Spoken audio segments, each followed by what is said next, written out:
मेरे से कभी कोई व्यक्तिगत पूछे कि मुझे ये मेवाड़ के राणाओं में सबसे अच्छा कौन लगता है, तो महाराणा प्रताप तो प्रातस्मरणीय है।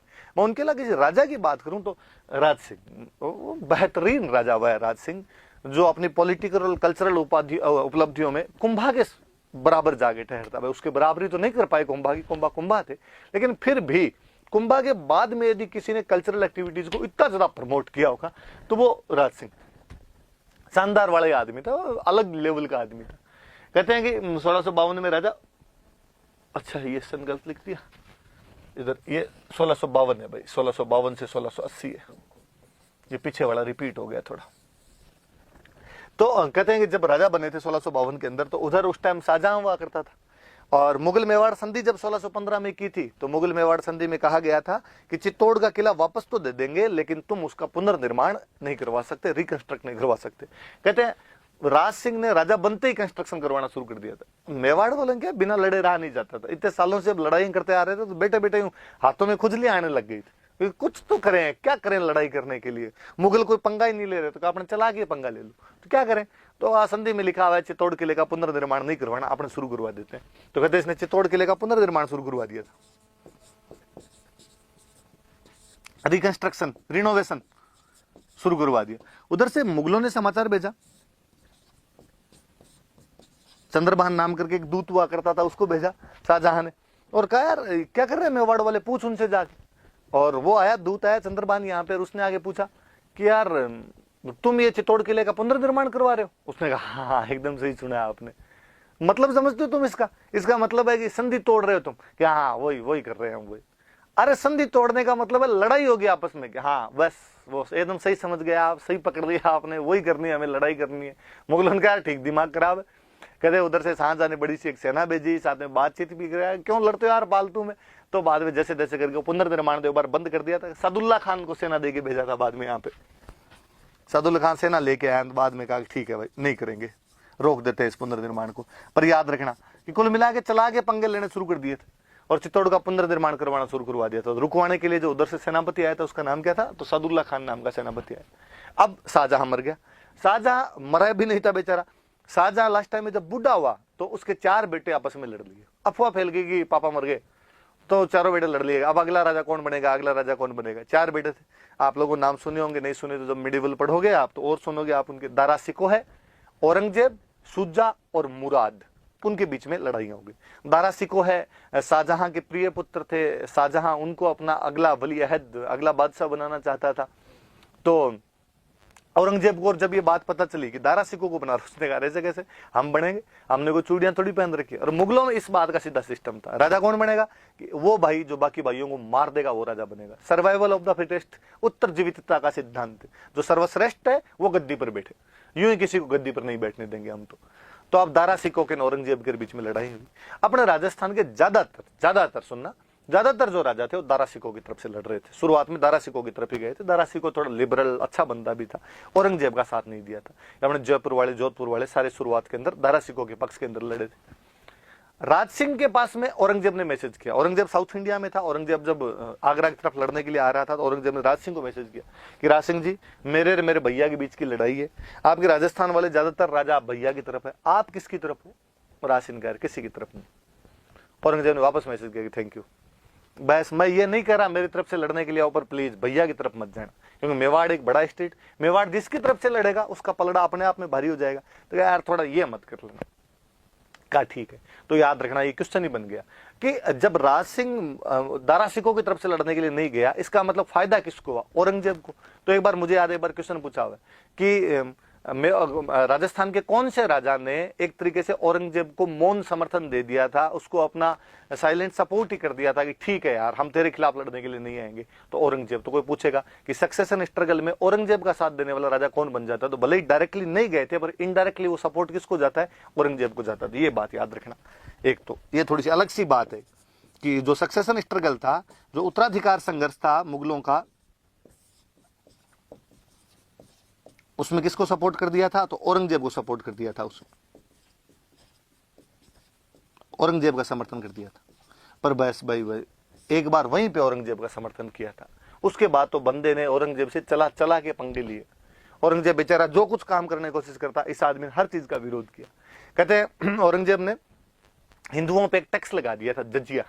ज्यादातर मुस्लिम राजा लगाया करते थे कि वो गैर मुस्लिम प्रजा जो हुआ करती थी, नॉन मुस्लिम जो हुआ करते थे, उनसे एक टैक्स लिया करते थे, जजिया। पर अकबर ने इस टैक्स को हटा दिया था। औरंगजेब इस टैक्स को 1679 में वापस लगाता है। उस टैक्स का भी सबसे पहले कोई विरोध करने वाला बंदा था तो राज सिंह था।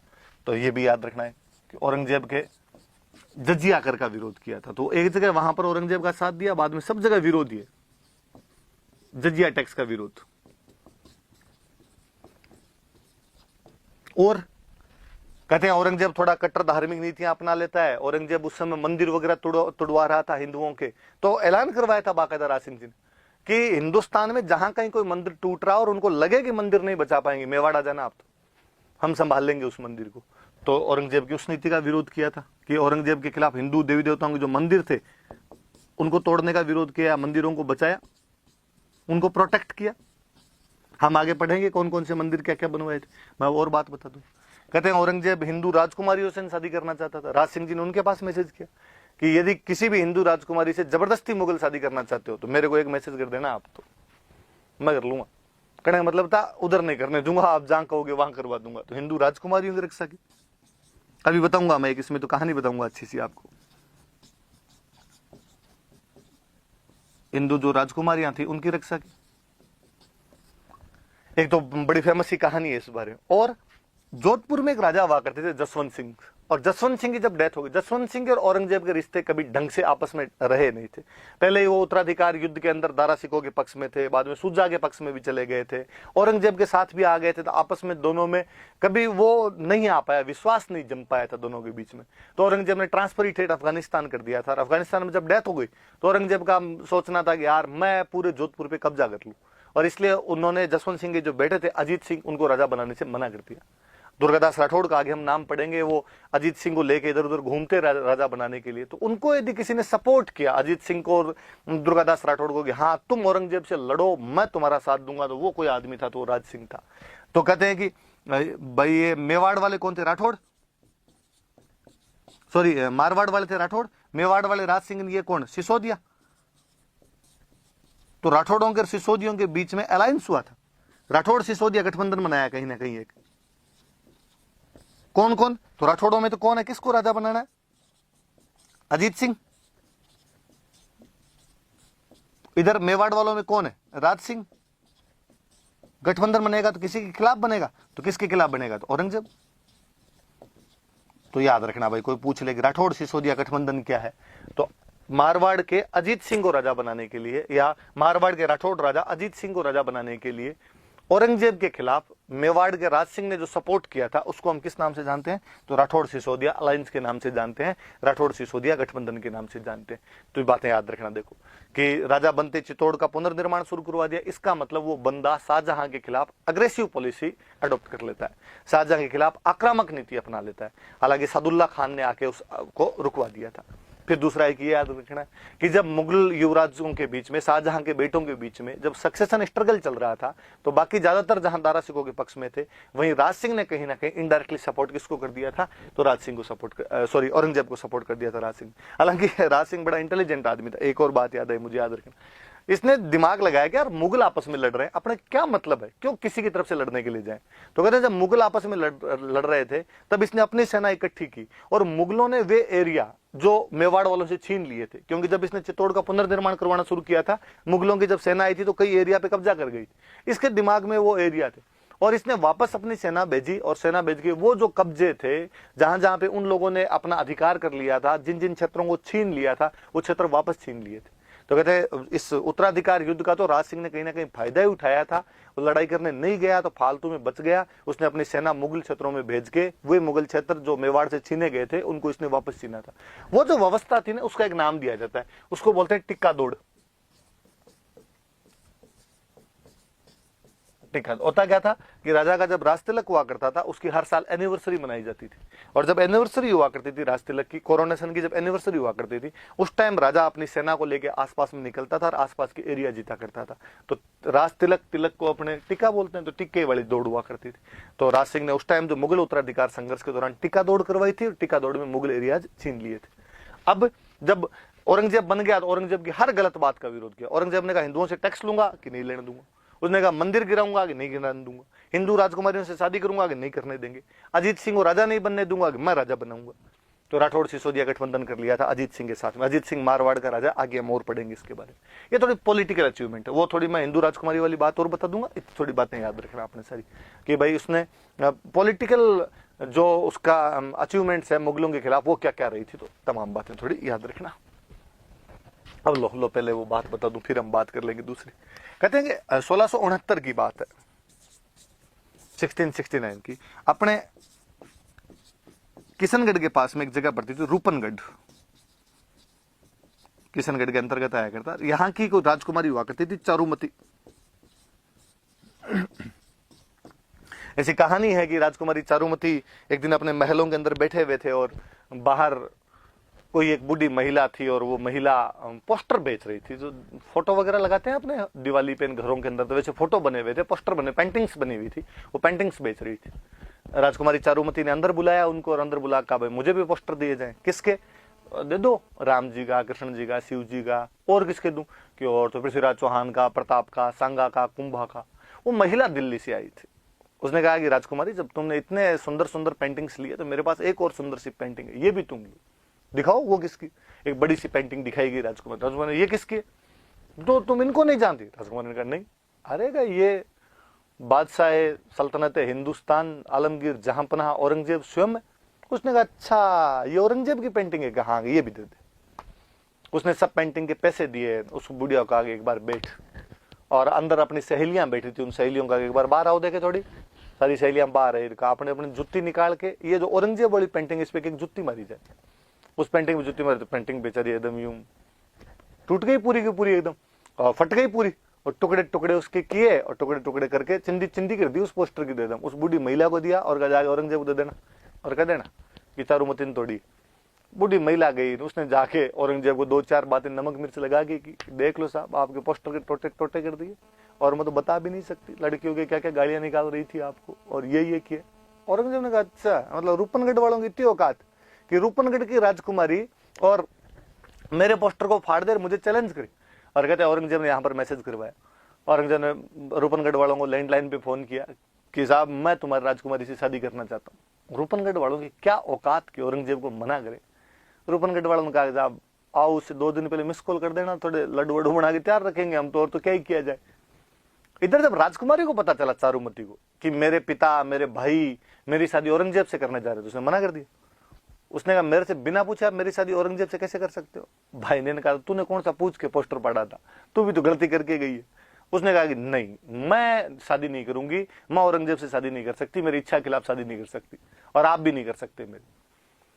और तो घर वालों ने कहा, समझाया उसको कि देख तुम शादी नहीं करोगी तो औरंगजेब अटैक करेगा, औरंगजेब अटैक करके उसकी सेना आएगी, जो लड़ाई होगी मारपीट होगी लोग मरेंगे, वो तो ठीक है, यहाँ से बाकी जो सामान्य जनता है उनकी महिलाओं को भी उठा के ले जाएंगे।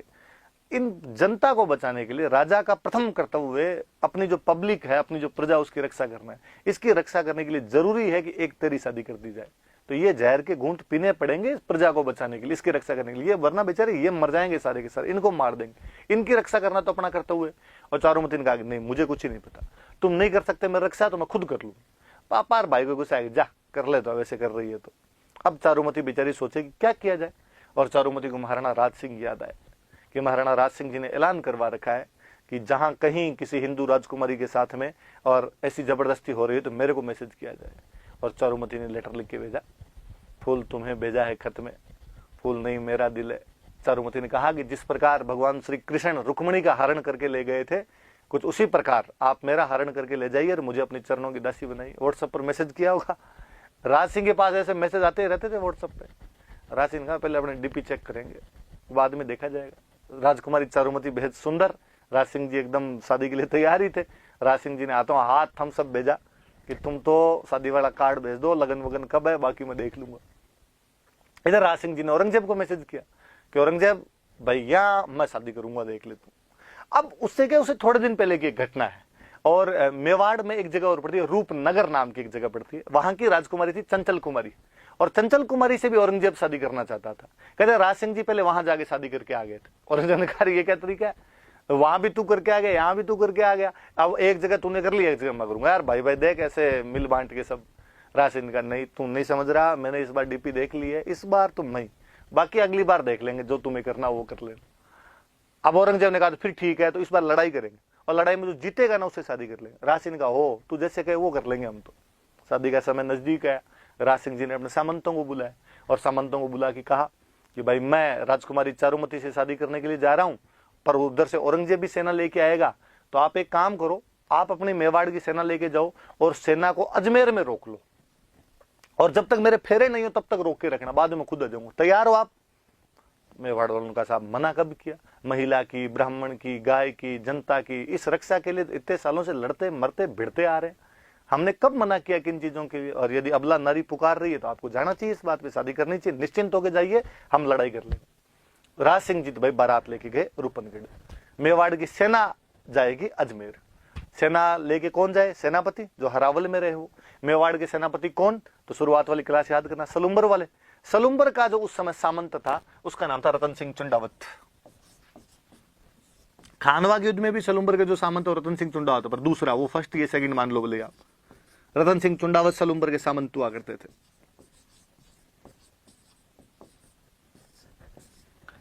और रतन सिंह चुंडावत के पास में मैसेज किया गया कि रतन सिंह जी, कल आपको सलुम्बर की सेना लेके हरावल के अंदर जाना है, अग्रिम बटालियन के अंदर आपको जाना है, फ्रंट बटालियन में जाके लड़ना है, और औरंगजेब से अजमेर में युद्ध करना है, औरंगजेब की सेना को अजमेर में रोकना है, जब तक कि राज सिंह जी रूपनगढ़ के अंदर अपने फेरे नहीं ले ले।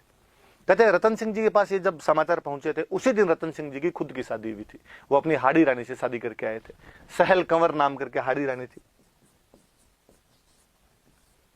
उससे शादी करके उसी दिन आए थे। हाड़ा चौहानों की बेटी थी इसलिए वो हाड़ी हो गई, तो हाड़ी रानी बोलते हैं भाई उसको। तो सहल कंवर से शादी करके उसी दिन आए हुए थे, और उसी दिन शाम को पैगाम आया कि सुबह आपको लड़ाई करने के लिए जाना है। ऐसा पैगाम या तो मैंने बॉर्डर मूवी में सुनील शेट्टी के पास में देखा था, या इधर सुना है कि साहब रतन सिंह जी के पास में ऐसा पैगाम है, और रतन सिंह जी ने मना कर दिया कि ना, राज सिंह जी का दिमाग खराब है। मतलब लोगों, खुद की तो शादी होती है, लोगों की शादी नहीं होती। मेरी शादी नहीं हुई है क्या? मैं कैसे जा सकता हूँ ऐसे? आज शादी हुई है, मुझे आज बुला रहे हैं, और उनका मत नहीं जाऊंगा। पर जो उनकी जो रानी थी, जो सहल कंवर थी, हाड़ी रानी, जब उसने सुना कि भाई मेरे पति ने ऐसे ऐसे युद्ध में जाने के लिए मना कर दिया, तो उसे बड़ी व्यथा हुई। उसे लगा कि नहीं यार, ये तो गलत हो रहा है, और उसने अपने पति को समझाया, रतन सिंह जी को समझाया कि नहीं, ये जो मेवाड़ की हरावल है ये इसलिए आपको मिली है कि चुंडा जी ने राज्य का त्याग कर दिया था, मोकल के पक्ष में अपना संपूर्ण राज्य छोड़ दिया था, इसलिए सलुम्बर वाले चुंडावतों को सेनापति का अधिकार है, सलुम्बर वाले चुंडावतों को हरावल में अमर मिटने का अधिकार है। आप ऐसे त्याग नहीं कर सकते इसका। यदि आप नहीं जाएंगे तो हरावल छीन ली जाएगी। आने वाली पीढ़ी इस बात पे थू थू करेगी कि हमारा एक दादा परदादा युद्ध में नहीं जा पाया था, इसलिए हमसे हरावल छीन ली। प्लीज आपको युद्ध के लिए जाना चाहिए। रतन सिंह ने मना किया, अरे तू नहीं समझती बातों, मैं जानता हूँ, राज सिंह जी की दिल्ली ब्याह करने होते हैं, हम दिल्ली जाते हैं लड़ने के लिए। उसने फिर समझाया कि नहीं, प्लीज आप जाओ युद्ध करने के लिए। पत्नी ने समझाया तो रतन सिंह जी तैयार हुए। दूसरे दिन अपनी सेना लेकर जा रहे थे घोड़े पर बैठ के, पर आदमी का जीव कोई लगे। वे जाते हुए लम्हो जरा ठहरो टाइप के गाने चले बैकग्राउंड के अंदर। तो कहते हैं जैसे ही युद्ध के लिए घोड़े पर चढ़ के जा रहे थे, अपने महल के पास पहुंचे तो उसने देखा कि महल के झरोखों में हाड़ी रानी सहल कंवर ऊपर खड़ी हुई देख रही थी। रतन सिंह जी ने अपना घोड़ा रोका और पास में कोई सैनिक खड़ा था, उसको कहा ऊपर जा, और ऊपर जाके और रानी साहब को कहे कि मेरे लिए कुछ निशानी भेज दे, कुछ चीज दे दे अपनी कोई ना कोई, कि जैसे हनुमान जी जब माँ सीता के पास गए थे तो माँ सीता ने अपने कंगन उतार के दे दिए थे, राम जी के पास भेज दिए थे, उस प्रकार तो कुछ निशानी लेके आ मेरे लिए। तो गया, सैनिक ऊपर गया, उसने जा कहा हाड़ी रानी सहल कंवर को कि रानी साहब नीचे रतन सिंह जी खड़े हैं और आपके लिए कोई ना कोई, आपकी कोई ना कोई निशानी मंगवा रहे। उसने सोचा यार निशानी आ जाएगी तो युद्ध में थोड़ा उसको देख के टाइम पास करेंगे। सहल कंवर पुनः सोचती है कि जब मेरा पति युद्ध में जाने से मना कर रहा है, युद्ध में जा नहीं पा रहा है, अभी भी उसका मन यहीं अटका हुआ है, इस बात की क्या गारंटी है कि युद्ध में जाने के बाद लड़ लेगा।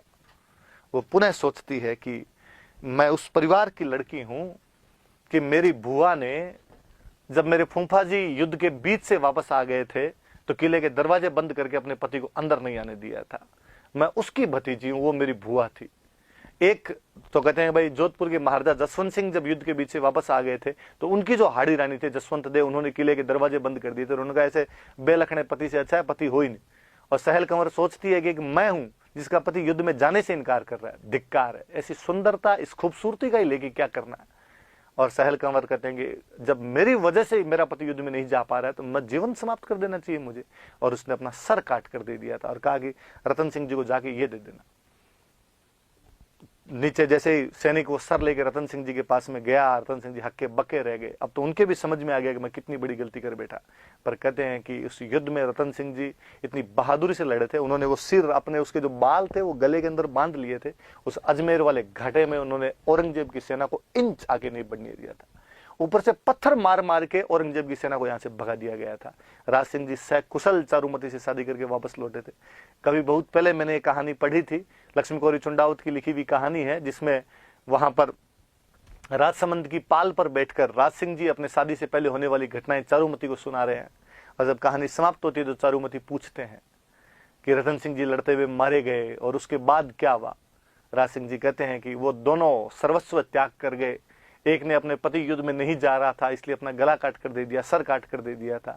एक देश की रक्षा के लिए लड़ता हुआ मारा गया था। उन दोनों की वजह से आज हम दोनों बैठे हुए, कि आज हम दोनों का यदि यहाँ पर अस्तित्व है तो उनकी वजह से। आपने वो सुना भी होगा कि चुंडावत मांगी सेनानी, सिर काट दे दियो सतरानी। कि चुंडावत ने सेनानी मतलब निशानी मांगी थी, उस सतरानी ने अपना सर काट कर दे दिया था। आज भी हम उन हाड़ी रानी को बड़े सम्मान के साथ याद करते हैं। आज भी हमारे राजस्थान की महिला पुलिस की जो बटालियन होती है उसका नाम हम हाड़ी रानी बटालियन के नाम से जानते हैं। आज भी वो हाड़ी रानी प्रातस्मरणीय है, हमें एहसास कराती है कि कोई महिला अपने देश के लिए किस हद तक जा सकती है। इवन यहाँ तक कि अपना सर काट कर दे सकती है। कि माँ सीता ने तो केवल कंगन दिए थे अपनी निशानी के तौर पर, यहाँ पर तो उसने सलुम्बर के धीस के लिए अपना सर काट कर दे दिया था। राजस्थान के कवियों ने इस बात को बेहद प्रमुखता से उठाया और अपने एक बहुत बेहतरीन कवि हुए मेघराज मुकुल, और मेघराज मुकुल ने इस हाड़ी रानी को सेंटर में रख के एक कविता लिखी, सेनानी। और सेनानी का मतलब अपनी राजस्थानी भाषा में होता है, राजस्थानी भाषा का शब्द सेनानी, हिंदी में आप बोलो तो आप कह दो निशानी, निशानी थी। तो ये थोड़ा ध्यान रखना कि मेघराज मुकुल की कविता का नाम क्या है, तो सेनानी उनकी कविता का नाम। और मेघराज मुकुल की और कई कविताएं पढ़ेंगे तो ध्यान रखना भाई, हाड़ी रानी सहल कंवर आपके याद रहनी चाहिए।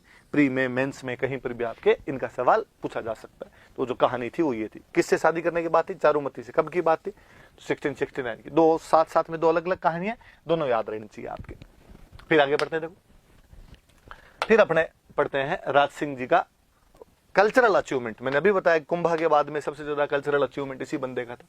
खूब सारे मंदिर बनवाए थे, खूब सारी झीलें बनवाई थी, खूब सारे कवि इनके दरबार के अंदर थे। कौन कौन से मंदिर वगैरह क्या बनवाए, देखो पहले मैं थोड़े मंदिर बता दूं।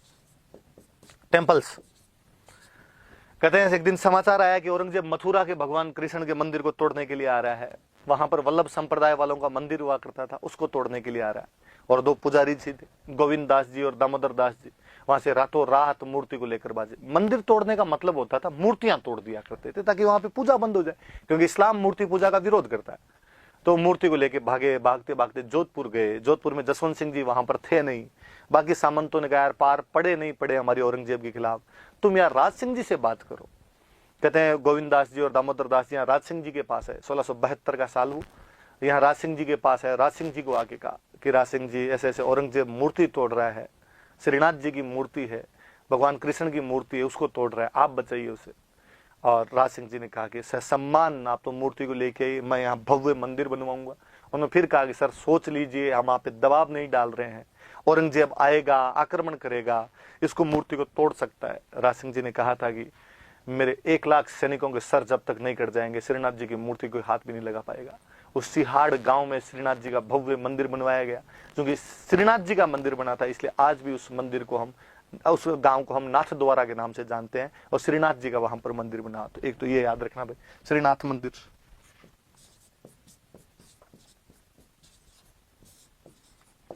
श्रीनाथ मंदिर बनवाया था नाथ द्वारा में। नाथ द्वारा का पुराना नाम था सिहाड़। मूर्ति वगैरह कौन क्या लाए मैंने बताई दिया थोड़ा आपको। ये मूर्ति लाए थे गोविंद दास और दामोदर दास, मथुरा से लाए थे।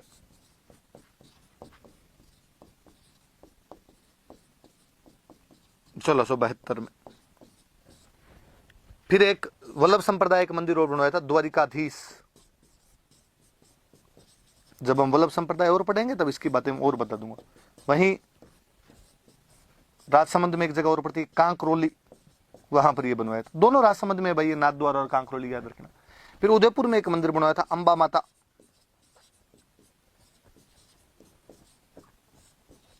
अंबा माता का मंदिर बनवाया था उदयपुर में। तो ये 3 मंदिर मुख्य मुख्य से याद रखना। और कई निर्माण करे पर ये 3 पेपर में पूछे जाने लायक है, ये ज्यादा याद रखना। मंदिर श्रीनाथ जी का मंदिर सिहाड़नाथ द्वारा में, द्वारकाधीश का मंदिर कांकरोली, दोनों राजसमंद में। एक अंबा माता का मंदिर बनाया था उदयपुर। फिर खूब सारी झीलें वगैरह बनवाई थी।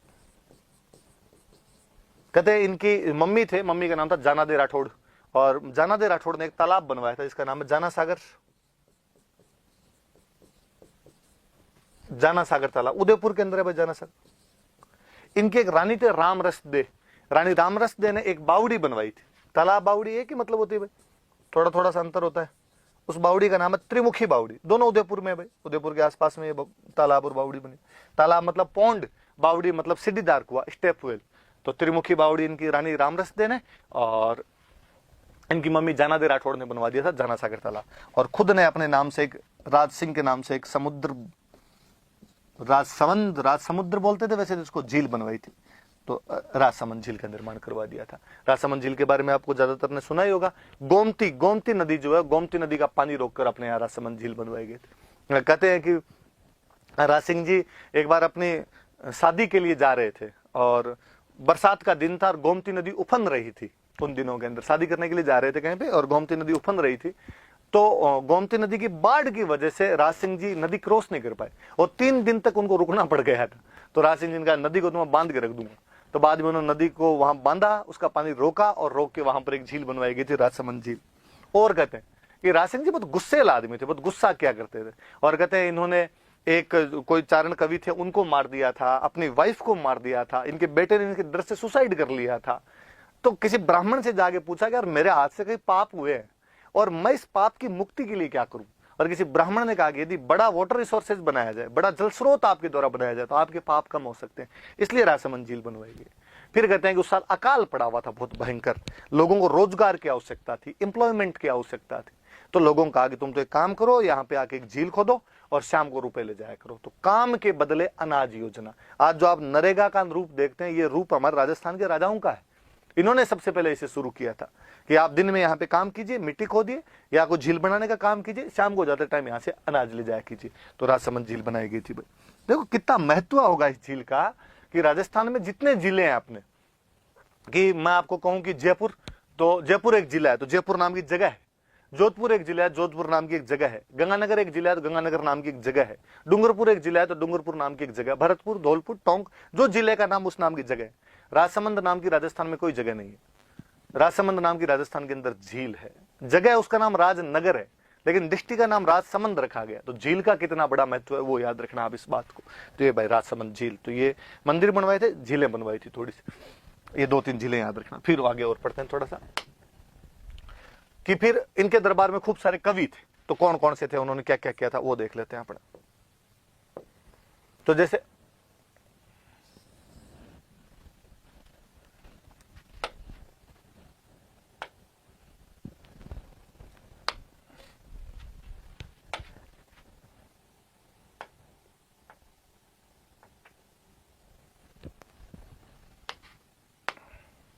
कवियों ने कौन कौन सी चीजें लिखी थी वो देखते हैं। एक थे इनके दरबार में किशोर दास,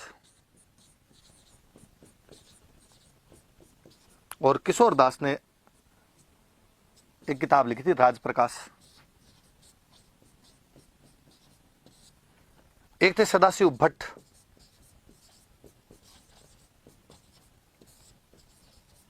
और सदाशिव भट्ट की एक बुक है राजरत्नाकर।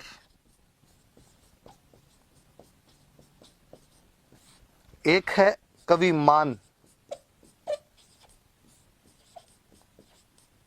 और उन्होंने लिखी थी राजविलास। देख लो, राज नाम से, किशोर दास की राजप्रकाश, सदाशिव भट्ट की राजरत्नाकर, कवि मान की राजविलास। नाम बोल बोल के देखना 2-3 बार, तब याद होंगे आपसे। फिर एक थे गिरधर आसिया, ये आगे हम साहित्य पढ़ेंगे तब और पढ़ लेंगे।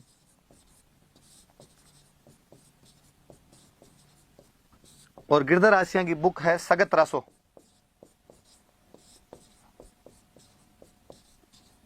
ये जो प्रताप के भाई थे शक्ति सिंह, शक्ति सिंह के बारे में हम पढ़ते हैं, जो प्रताप का भाई था, तो प्रताप के भाई शक्ति सिंह की जानकारी, तो शक्ति को इन्होंने सगत लिख दिया, सगत रासो को दो, शक्ति सिंह का दो। और फिर सबसे इंपॉर्टेंट जो है वो ये रणछोड़ भट्ट,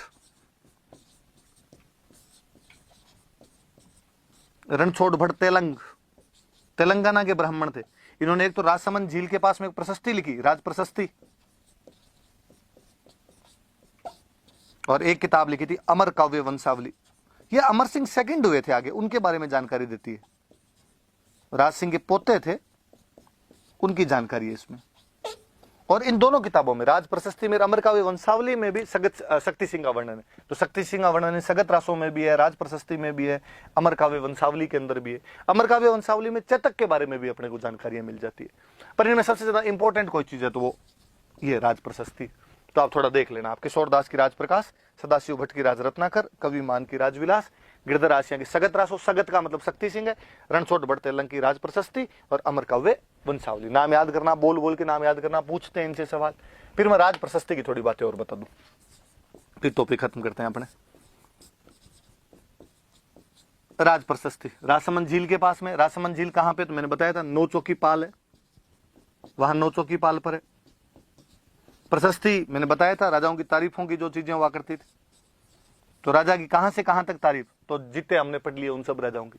हमने राजा पढ़ने कहां से शुरू किए, तो हमने बापा रावल से शुरू किए, वहां से लेके अब तक कौन सा राजा पढ़ रहे हैं, राज सिंह। तो आपने जितने नोट्स लिखे हैं उन सब की तारीफें। कौन सी भाषा में ये तारीफें, तो ये संस्कृत भाषा में है। कितनी बड़ी है, तो कहते हैं यहाँ 25 बाटें हैं, 25 पत्थरों पर लिखी हुई।